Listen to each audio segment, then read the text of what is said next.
All right, let's get to Elon Musk. Elon Musk reaching a deal with the SEC on his tweeting, but his troubles may not be over. So Charlie Gasparino has been covering this like none other. Joins us now. Charlie today is out west. There he comes, appearing from the state of California out at the Milken Conference with more on this. Hey, Charlie. Hey, you know, there's a lot of Teslas out here, Connell, a lot of bankers out here, and believe it or not, they are talking about Tesla and whether Tesla needs financing for the future, given its soured finances. And here's where I'm getting, and these are bankers that are plugged in with both Morgan Stanley and Goldman Sachs, who are the traditional bankers for Tesla. What they're telling me is this, that they are very concerned over Tesla's souring finances, both the banking community and the banks are, and the growing competition. Remember, they're getting competition from regular car companies in the electric vehicle space. Put that together, and the fact that you have some soured financings and maybe a need for cash on Tesla, and bankers are saying, number one, they have to do a deal. Number two, they will have to pay up to do the deal if they could get it through. So this is very interesting, Connell. This is a company that is in deep trouble right now. When you have bankers questioning this, whether you can raise money, how much of it you raise, how much you have to pay, that you will have to pay up.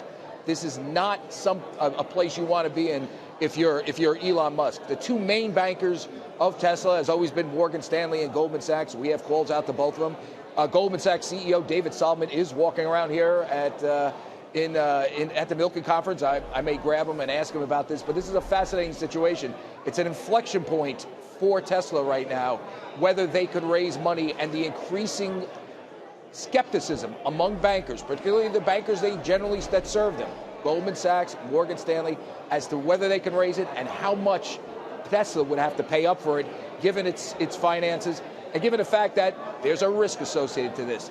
There are financial regulations. Goldman Sachs just went through the 1MDB scandal, where it underwrote a bond offering of a company that had, of an entity, a Malaysian sovereign wealth fund that obviously was a scam. I'm not saying Tesla's a scam, but there are risks involved. And by the way, you can see the market is moving on this report, because I'll tell you, this is pretty sound information. Bankers are worried about a financing, worried about how much they could raise, worried about how much Tesla would have to pay up to get it through the underwriting pipeline. We should point out that Tesla, Morgan Stanley, Goldman Sachs had no immediate comment. We should also point out that Elon Musk and the company itself is putting out mixed signals whether it's going to raise money, whether it will in fact raise money through a debt or an equity financing. I've reported that bankers have approached them. They've been lukewarm about it. Musk, during a recent conference call, essentially said maybe now's the time. If he does it, it's going to be an interesting market test, because I can tell you, bankers are worried about this company.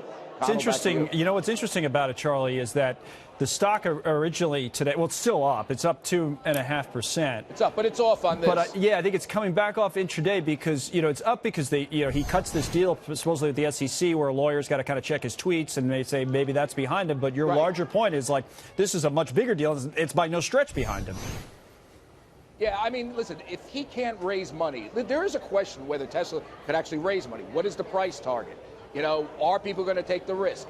If that is the question, which it clearly is, and the market is moving on this story, if that is the question, you have to pay up. Mm-hmm. You have to disclose more. These are all existential facts and things and issues for the stock. And listen, there's a whole community on Twitter called Tesla Q. They think it's going out of business. I know it's saying I ascribe to that, but I know very sober-minded investors who are crunching the numbers on this and tell me to do something called a quick ratio, and you could see it may not add up, a lot of the numbers here, and we are hitting that inflection point now with the company, is what I am told. Interesting. I got literally less than a minute that we got to go for the top of the hour, the rest of it. Milken is always an interesting conference. Every year, is like you said, Dave, all kinds of big wigs. What's the buzz out there this year, just, in short? Good economy. Yep. There is some underlying worry that Bernie Sanders might become president. Really? I hear that. Think about what will happen if Bernie Sanders becomes... I mean, people talk about Donald Trump being the black swan of the market. I heard that a lot, that he would tank the markets, destroy the global financial system because of trade and all this stuff. Think about this. If Bernie Sanders, an avowed socialist, took over, what would that do to the markets?